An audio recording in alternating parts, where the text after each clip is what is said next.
नमस्कार, आदित्य कुकिंग या यूट्यूब चॅनलमध्ये आपले स्वागत आहे। आज आपण छान असा वर्षभर टिकणारा रसरशीत गुळांबा तयार करणार आहोत। चला तर मग पटकन रेसिपीला सुरुवात करूयात। तर मी इथे 5 कैऱ्या छान स्वच्छ धुवून कोरड्या करून घेतलेल्या आहेत। तर त्याच्यात आपल्याला साल काढून घ्यायची आहे।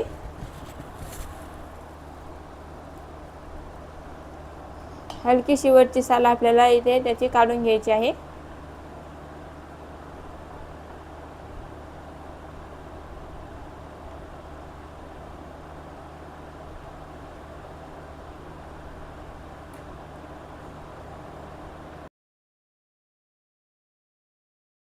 तर इथे मी सर्व कैऱ्याची साल काढून घेतलेली आहे। तर आज आपल्याला ह्या कैऱ्या छान अशा किसून घ्यायच्या आहेत। तर मी इथे अशी एक मोठी किसणी घेतलेली आहे। तर बाकीच्या कैऱ्या आपण बाजूला ठेवून घेऊयात।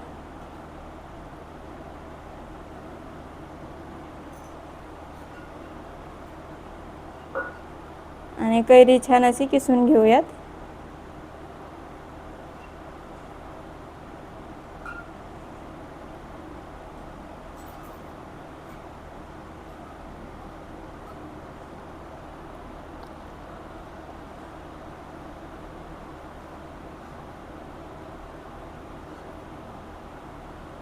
तर अशा पद्धतीचा आपल्याला कैरीचा किस बनवून घ्यायचा आहे।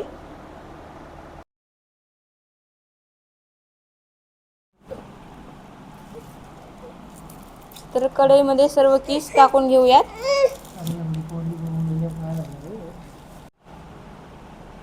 किस टाकून झाला की आता यामध्ये आपल्याला गूळ टाकून घ्यायचा आहे।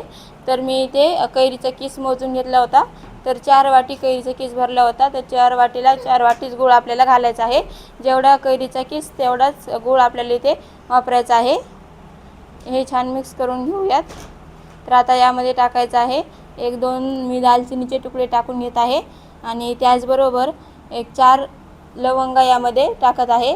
हे अगदी ऑप्शनल आहे, नाही टाकले तरी चालेल, पण त्याची चव ही गुळांब्यामध्ये छान येते। आता हे छान आपण मिक्स करून घेऊयात। आणि यामध्ये गूळ हा छान असा विरघळून घेऊयात।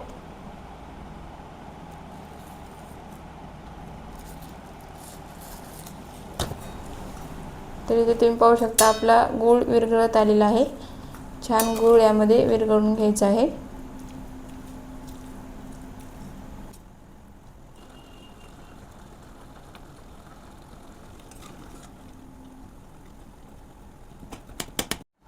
तर इथे आता गूळ हा छान असा विरघळलेला आहे। आता आपल्याला मध्यम आचेवरती कैरी ही छान अशी 5 ते 7 मिनिटे शिजवून घ्यायची आहे।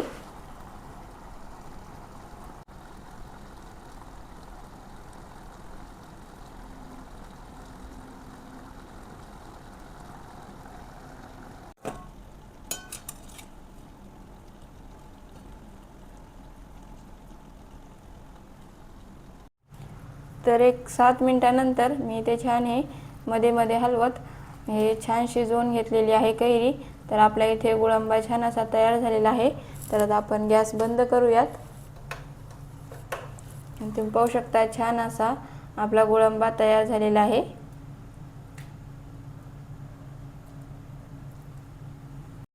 तर अशा पद्धतीने इथे आपला रसरशीत असा गुळांबा तयार झालेला आहे।